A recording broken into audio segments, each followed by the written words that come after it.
Oui. Oui, premièrement, est-ce qu'on croit d'abord à l'enlèvement? S'ils croient que c'est au début, au milieu, à la fin, ça c'est notre problème. Il n'y a pas de problème, ils vont tous être surpris, ceux qui disent au milieu ou à la fin. Ah oui, Mais le fait de dire qu'il n'y a pas d'enlèvement, c'est là où est le problème. Ça demande beaucoup de foi pour croire à l'enlèvement. D'accord? Si c'est de la même manière avec Paul, c'est-à-dire Noé. Alors imaginez, il construisait un bateau, il n'a jamais cru en ce moment. Il n'était pas à côté de la mer. Et il disait, ça va venir. Les gens n'ont pas cru. De la même manière, on prêche l'enlèvement. Quand Lot était là, les anges sont allés voir Lot. Ils lui ont dit, on ne peut rien faire à moins que tu sortes d'ici. C'est un peu ça l'enlèvement. Il faut qu'on sorte de là pour que le jugement tombe sur cette terre. Donc, c'est quelque chose qui est très biblique. Le concept biblique est là dans l'Ancien Testament. Et encore, c'est une doctrine qui demande la foi et qui est très claire, en fait. Et ce que je trouve incroyable, c'est que les catholiques y croient, mais pas les églises évangéliques. Alors, les catholiques disent à la fin, c'est l'enlèvement. Il va y avoir l'enlèvement, et c'est comme ça. Ah, et ils le mettent là, vraiment à la fin du millénaire. D'accord? Mais au moins, ils y croient. D'accord? Parce que c'est dur à éléboriser. Paul le dit, 1er Thessaloniciens, chapitre 4, 13 à 18. Nous avons pris dans les airs. On ne peut pas allégoriser ça quand on enlève complètement le sens des Écritures. Donc, c'est quelque chose qui va arriver et qui va arriver très bientôt.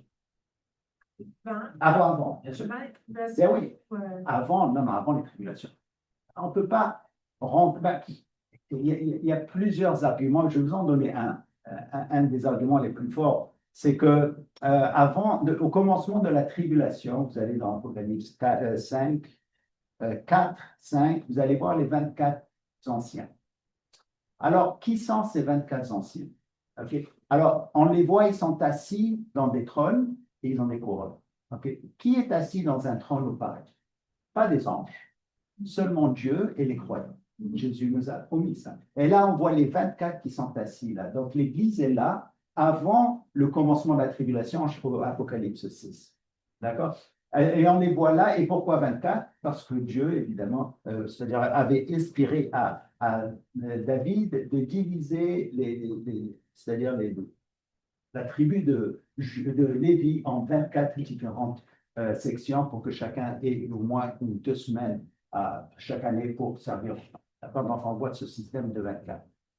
Donc, l'Église est là-bas. D'accord? Et l'Église n'est pas mentionnée du tout du chapitre 6 au chapitre 19. Le chapitre 19, elle revient avec Jésus. Donc, ce n'est pas normal, après avoir parlé tant de l'Église, que Jésus va oublier l'Église.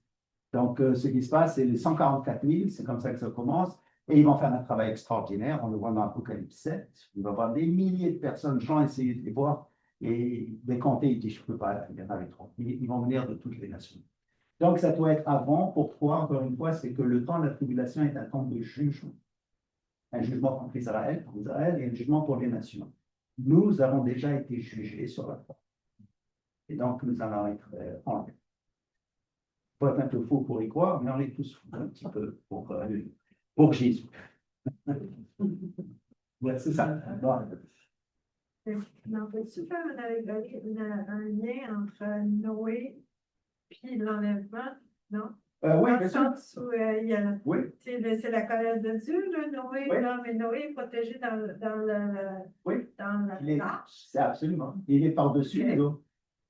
Il Okay, est par-dessus le jugement. C'est ça. Et Dieu l'a protégé. Okay. Dans ce sens-là, c'est l'enlèvement pour nous. Ok, moi, je n'avais pas tout à fait compris ça. Non, non, il n'a pas enlevé. Il a enlevé Enoch avant lui. Mais non, non, il a protégé. Comme il a protégé Lot, il l'a enlevé avant. Et ça se passe toujours comme ça, je veux dire. Parce que Jésus nous protège. Le jugement, il a pris sur nous. On n'a pas besoin de passer par un autre jugement. Mais comment vont pouvoir être sauvés ces gens-là qui vont voir ça quand il est impossible d'être agréable sans eux? C'est-à-dire durant le temps de la tribulation, c'est impossible d'être agréable à Dieu sans la foi. Non, ils vont avoir cette foi. Parce qu'encore une fois, les 144 000 vont prêcher la parole. Avoir vu quoi? Ben, ils vont avoir vu l'enlèvement. Non, non, mais même s'ils le voient. Parce que la Bible dit qu'il est impossible d'être agréable à l'un Dieu sans la ne foi. modifie pas l'autre. peuvent le voir et avoir la foi aussi. Et de toute façon, l'enlèvement, personnellement, je ne crois pas qu'il va y avoir tellement de personnes qui vont être enlevées pour avoir c'est-à-dire un changement là, mondial. Tous les jours, il y a des personnes qui disparaissent à droite, à gauche, et après, on les oublie après une semaine ou deux. D'accord. Et combien il y avoir de personnes, encore une fois, Élie pensait qu'il était le seul croyant en Israël. Je lui ai dit, il y a 7000. Ah, ok, nous, combien on est, on ne sait pas. Mais j'espère qu'il va en avoir beaucoup. Comment ça va se passer, on ne sait pas. Dans le film, là, il peut y avoir des avions qui tombent, des amis qui restent. Et ceux qui vont rester, Oui, il y en a qui ont déjà entendu la parole. voilà. Il y en a qui ont déjà été à l'église. Voilà. Il y en a qui ont vu des parents ou des enfants qui ont suivi, qui sont plus là. Très bien. Eux autres, c'est Oui. eux autres qui vont être les plus touchés. C'est ça. Et c'est pour ça qu'il faut leur dire. C'est ça. Oui, Littéral, ça veut dire qu'il y a vraiment. oui, ben, c'est-à-dire en grec. Il n'y a pas de mot en hébreu. En grec, rapturo, c'est littéral. Paul en parle comme ça, c'était quelque chose de littéral qui va arriver. Et d'ailleurs, tous les chrétiens croyaient en l'enlèvement. C'était quelque chose qu'on leur avait enseigné dès au départ. Et c'est pour ça que dans 1er Thessaloniciens, ils ont écrit à Paul, ils ont dit, attends, tu nous as dit qu'il va y avoir un enlèvement, mais il y en a qui meurent. Alors Paul, il leur dit, ne vous inquiétez pas, verset 13, il leur dit, eux, ils vont ressusciter avant nous. Et nous, on va les suivre. Et là, il parle d'un mystère révélé. Mystère dans la Bible, le Nouveau Testament, ça veut dire que c'est quelque chose qu'ils ne savaient pas dans l'Ancien Testament. Alors il dit, il a eu cette nouvelle révélation, il dit voilà, et évidemment, ça dure déjà depuis 2000 ans.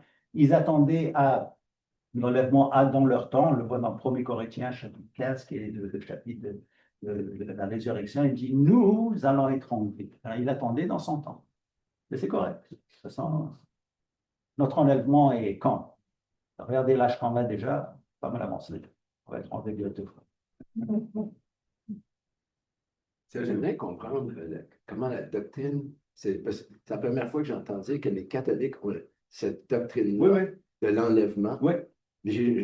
J'ai été, quand j'étais jeune, à l'Église Ah, catholique, bon, mais je ne me sens pas avoir entendu ça. Oui, c'est dans leur théologie. Au fait, alors durant les derniers 2000 ans, il y avait deux juifs.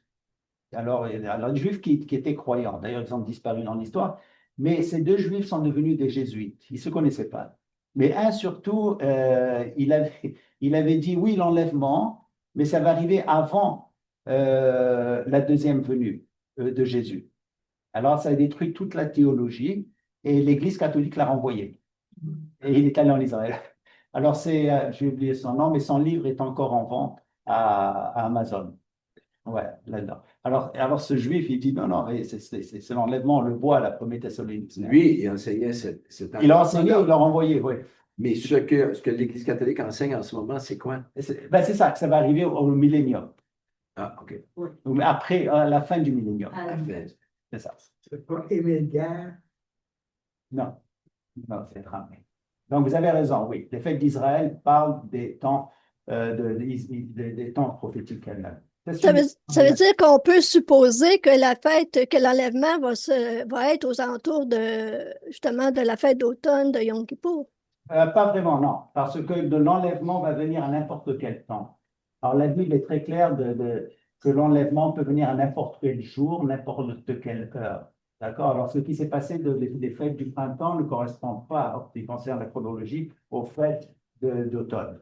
Donc, parce que ça peut venir à n'importe quel temps, ça peut arriver ce soir, comme ça peut arriver le jour de Yom Teruah, c'est-à-dire le jour des fêtes de la trompette aussi. Donc, on attend, sinon, si ce que vous dites est vrai, on aurait attendu le venue de Jésus seulement une fois par année. Là, ça va être un peu dur. D'accord? Donc, à chaque moment, il peut venir. D'accord?